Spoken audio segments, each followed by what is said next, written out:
कहते हैं कि जो मरने वाला व्यक्ति रहता है वह कभी झूठ नहीं बोलता है।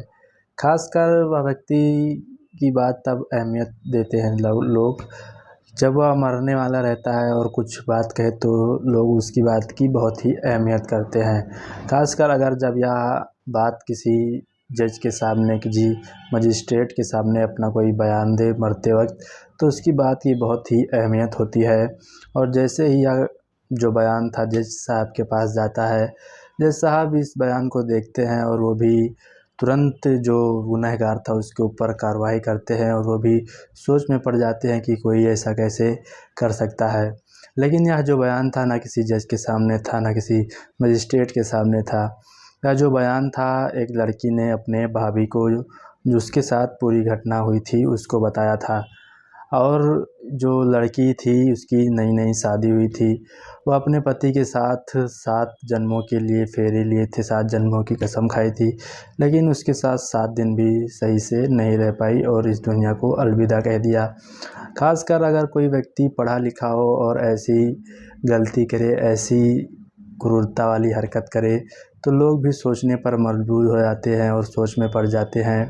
दोस्तों, आज की यह जो कहानी रहनी है बहुत ही भयानक और बहुत ही बेजीता एक प्रकार से कहानी रहनी है वाली है। जिसने भी इस कहानी को सुना, जहाँ जहाँ तक यह कहानी पहुँची, जिसने भी इस कहानी को देखा, उसके पैरों तले ज़मीन खिसक गई और वह सोचने पर मजबूर हो गया कि कोई व्यक्ति ऐसा कदम कैसे उठा सकता है। तो दोस्तों, इसीलिए आप सभी लोग इस कहानी को जानने के लिए अंत तक ज़रूर बने रहिएगा। और दोस्तों, यह कहानी आप सभी को एक सीख देगी। और दोस्तों, बाकी आप सभी से एक छोटी सी रिक्वेस्ट है, अगर आप सभी लोग चैनल पर नए हैं तो चैनल को सब्सक्राइब, वीडियो को लाइक और वीडियो को ज़्यादा से ज़्यादा शेयर करें। तो चलिए फिर शुरू करते हैं। दोस्तों, यह सच्ची घटना उत्तर प्रदेश का एक ज़िला दिखता है हमीरपुर। हमीरपुर की एक कॉलोनी है PWD, वहाँ की है। वहाँ पर एक लड़की की शादी तय होती है जिसका नाम रहता है आरती। आरती की शादी तय होती है जो उसका दूल्हा रहता है वो कम से कम 83 किलोमीटर दूर से बारात लेकर आता है। दोनों की शादी तय हो जाती है और शादी होती है तो सभी लोग रिश्तेदार वगैरह सब खुश थे, सभी लोग बाराती आते हैं, न्योता आते हैं। वहीं पर जो पंडित जी रहते हैं, जो पूरा अपना कार्यक्रम रहता है, पाठ वाठ वगैरह सब करते हैं, मंत्र वगैरह जो रहता है पढ़ते हैं और वहीं पर एक कसम दिलाते हैं कि 7 जन्मों तक साथ रहने की जो कसम होती है, रस्म होती है, उसको दिलाते हैं और उन दोनों की शादी हो जाती है। शादी हो जाती है तब दोनों जब अगली सुबह होती है, 3 फरवरी को बारात आई थी 2024 में, और 4 फरवरी की सुबह जब हो जाती है तब लड़की की विदाई होती है। तो लड़की बहुत ही रोती है और उसका भाई जो सारी रस्में निभाया था, जो सारा काम किया था, वो भी बहुत रोने लगता है और एक प्रकार से कहीं खुश भी होता है क्योंकि उसकी बहन की शादी भी हो चुकी थी। क्योंकि उसके माता पिता नहीं थे, उसका भाई ही सारी जो रस्में से सारे जो कार्यक्रम था वही देखभाल कर रहा था।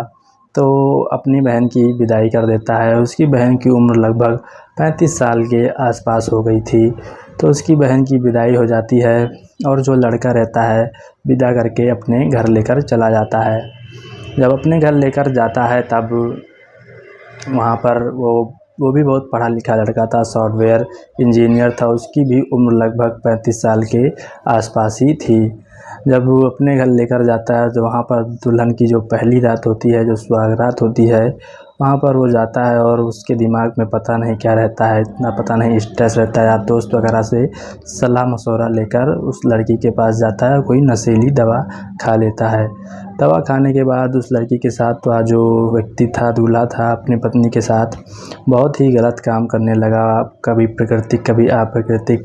जो दुल्हन थी उसका विरोध भी कर रही थी, लेकिन वो दूल्हा उसी रात, पहली ही रात, अपनी जो बीवी थी उसको मारने लगा, पीटने लगा, डांटने लगा, उसके साथ बहुत ही गलत काम करने लगा। लेकिन दुल्हन भी की पहली रात थी, पहला वो आई थी पहली बार इस घर में, तो वो भी सोची इतना विरोध करना ठीक नहीं है, ये तो सारी प्रक्रियाएं होती है, इसको पार करके हमें आगे बढ़ना चाहिए। उसके बाद अगली सुबह हो जाती है। जब अगली सुबह हो जाती है तो दुल्हन की तबीयत थोड़ा ख़राब होने लगती है। थोड़ा ख़राब होने लगती है, उसे उल्टियाँ वगैरह होने लगती है। उसके बाद जो नॉर्मली प्रक्रिया होती है, सभी लोग डॉक्टर वगैरह बुलाकर उसे दवा वगैरह खिला देते हैं। उसके बाद जब रात हो जाती है, रात होने के बाद जो या दूल्हा रहता है, वही काम जो अगले दिन किया था, जिस दिन उसकी सुहागरात थी, वही काम दोबारा वही नशीली दवा खाकर उसके साथ गलत काम करने लगा। उसके बाद दुल्हन जो थी वह विरोध करना चाहती थी, लेकिन विरोध उसकी कोई काम नहीं आ रहा था। उसके बाद जो उसका पति था, जिसका नाम विजय था, वह सारी हदें पार कर देता है। उसके साथ मारपीट उत्पीड़न करता है और उसके साथ जो है संबंध बहुत ही गलत तरीके से बनाता है।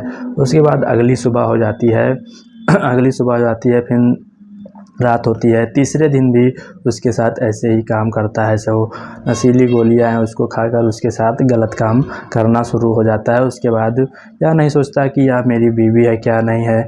उसके साथ जैसे कि वह हवस का एक प्रकार से कहीं पुजारी हो चुका था, एकदम उसके साथ गलत काम करता रहा।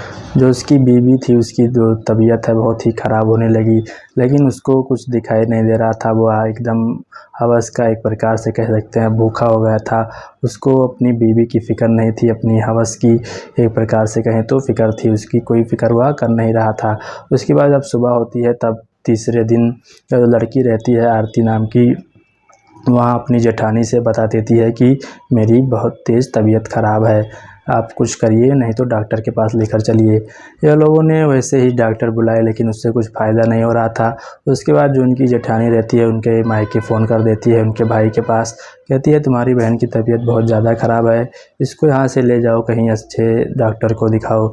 उसके बाद जो उसका भाई रहता है वह भी सुन लेता है और लगभग 7 फरवरी को वह अपने बहन के पास आता है। जिससे ही वह अपने बहन के पास आता है, उसकी हालत देखता है, तब उसकी हालत उसे बहुत ही ख़राब लगती है। अब उसको मतलब जब उसकी हालत ख़राब लगती है, तुरंत उसको वहाँ से लेकर जाता है, वहीं कानपुर के किसी प्राइवेट नर्सिंग हॉस्पिटल में भर्ती करा देता है। भर्ती कराने के बाद वो वहाँ से चला जाता है, बाहर रहता है, और वहाँ पर उसके पास दुल्हन के पास उसकी भाभी रहती है। पूछती है कि आखिर तुम्हें क्या हुआ बेटा, बताओ तो आज वो लड़की रहती है, बताती है कि उसके साथ उसका जो पति है बहुत ही गलत काम करता है, जो नशीली दवा वगैरह खा के उसके साथ संबंध बनाता है, जिससे उसकी पूरी हालत ख़राब हो चुकी है। जो पूरी सच्चाई थी उसने अपने भाभी को बताना शुरू कर दिया। उसके बाद जो डॉक्टर होते हैं उसका इलाज 8 फरवरी को करना शुरू कर देते हैं। इसका इलाज शुरू कर देते हैं, लेकिन जो दुल्हन थी उसकी तबीयत बहुत ही बिगड़ती जा रही थी। डॉक्टर लोग भी नहीं समझ पा रहे थे कि इसके साथ क्या हो रहा है, और दुल्हन भी नहीं समझ पा रही थी मेरे साथ क्या हो रहा है। और एक दिन ऐसा आया जिसके बाद सभी की आंखें नम हो गई, क्योंकि 10 फरवरी को यह जो लड़की थी इसकी मृत्यु हो जाती है। जब इसकी मृत्यु हो जाती है, तब वहाँ पर जो इसका इलाज कर रही थी उसमें से एक डॉक्टरनी भी थी, बस पता लगा लिया था कि इसके साथ क्या हुआ था क्या नहीं हुआ था। उसके बाद जब यह बात मीडिया में पहुँचती है, तो मीडिया वाले पूछते हैं, जो डॉक्टरनी रहती है उससे पूछते हैं कि इसके साथ क्या हुआ था, आखिर क्यों इसकी मौत हो गई। तो जो वो डॉक्टरनी कहती है मैं बताऊंगी, लेकिन एक शर्त है, मेरा नाम नहीं आना चाहिए पेपर में। तो मीडिया वाले कहते हैं ठीक है। तो वह डॉक्टरनी बताती है कि इसके साथ बहुत ही गलत काम हुआ है, जैसे 10-15 लोगों ने मिलके इसके साथ बलात्कार किया हो, गंदा काम किया हो, ऐसी इसकी स्थिति हो चुकी थी, और इसके जो प्राइवेट पार्ट वगैरह थे वो भी डैमेज हो चुके थे। उसके बाद जैसे ही यह रिपोर्ट मीडिया वाले को पता चलती है, तुरंत उनके जो घर वाले रहते हैं, लड़की के जो घर वाले रहते हैं, आते हैं, अपनी जो बहन थी अपनी बहन को लेकर जाते हैं। जैसे ही उसकी बहन को गांव में लेकर जाते हैं, घर पे लेकर जाते हैं, तो वहाँ के आस पड़ोस के लोग, गांव वाले के लोगों की आंखें नम हो जाती है, और वहीं पर मीडिया पहुंच जाती है और उसकी भाभी से पूछ लेती है। इसके बाद उसकी भाभी पूरी सच्चाई बता देती है कि इसका पति इसके साथ बहुत गलत काम करता था, नशीली दवा, शक्तिवर्धक गोली दवा खाकर इसके साथ गलत काम करता था।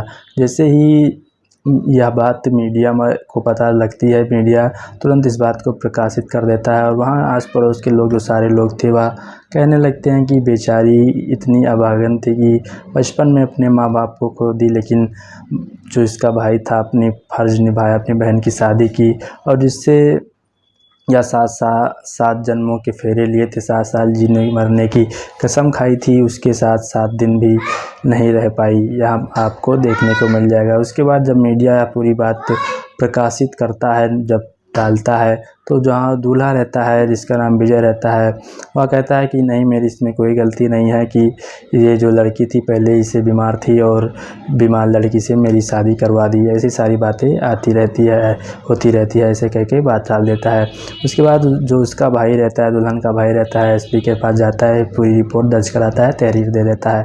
उसके बाद एसपी जो रहते हैं कहते हैं ठीक है, पूरी कार्रवाई होगी, जांच पड़ताल करके जो दोषी होगा उसे जल्द से जल्द सज़ा मिल जाएगी। तो दोस्तों, इस कहानी को हम लोग यहीं पर कर रहे हैं एंड। दोस्तों, यह कहानी सुनाने का मकसद किसी को परेशान करना नहीं, किसी को हताश करना नहीं। यह कहानी सुनाने का उद्देश्य आप सभी को जागरूक करना, मोटिवेट करना है। यहाँ पर आपको देखने को मिल जाएगा कि अगर कोई भी आदमी स्ट्रेस में है, कोई दिक्कत है, तो डॉक्टर वगैरह की सलाह के साथ ये सब काम करे। अपने दोस्त वगैरह से यह जो दूल्हा था सलाह लेकर एक लड़की की ज़िंदगी कहे तो बर्बाद कर दी, बर्बाद क्या ज़िंदगी ख़त्म कर दी है। जिसके भाई ने इसको बचपन से इतने लाड प्यार से पाला था, 35 साल तक पाला था, उसके साथ ऐसा गलत काम हो गया। दोस्तों, इस वीडियो को हम लोग कर रहे हैं पर एंड। और दोस्तों, आप सभी के से यही रिक्वेस्ट है, जहाँ रहे सावधान रहे, सतर्क रहे। और दोस्तों, अगर आप सभी लोग चैनल पर नए हैं तो चैनल को सब्सक्राइब, वीडियो को लाइक और वीडियो को ज़्यादा से ज़्यादा शेयर करें। धन्यवाद।